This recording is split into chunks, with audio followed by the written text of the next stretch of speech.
मंडळ गटनेतेपदी आपल्या सगळ्यांचे मित्र, आपल्या सगळ्यांचे नेते, आपल्या सगळ्यांचे मार्गदर्शक माननीय देवेंद्रजी सरिताताई गंगाधरराव फडणवीस यांचं नाव या ठिकाणी सुचवतो।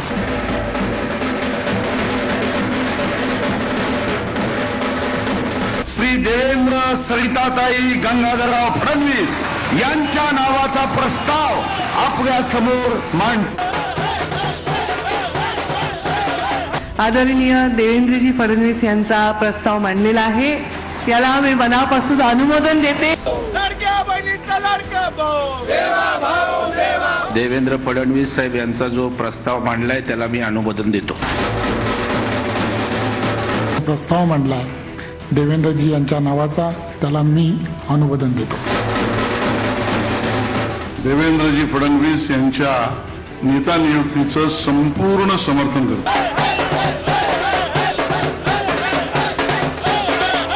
आदरणीय देवेंद्र फडणवीस साहेबांच्या नावाला जो प्रस्ताव मांडलेला आहे त्याला मी अनुमोदन देते।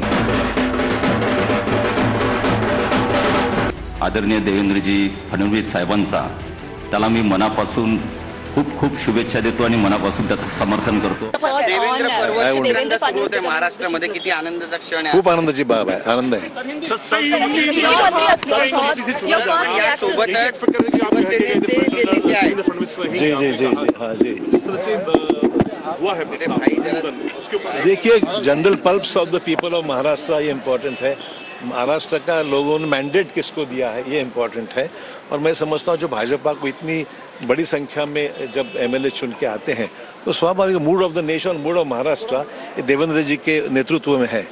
इसके बारे में कोई अभी डाउट नहीं रहा है, तो नेचुरली एक स्थिर सरकार, स्टेबल सरकार महाराष्ट्र में I don't know, you can ask him.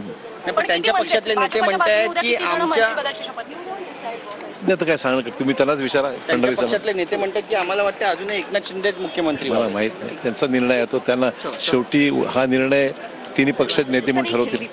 Sir, आप शुरू से कह रहे थे कि देवेंद्र फडणवीस जो है सीएम का चेहरा हो सकते हैं, आज सर्वसम्मति से उन्हें सीएम का चेहरा चुन लिया गया है। कल आजाद मैदान में एक अलग इतिहास महायुति रखनी जा रही है। जी नहीं, एक माहौल है, उनके यूनानिमस डिसीजन है।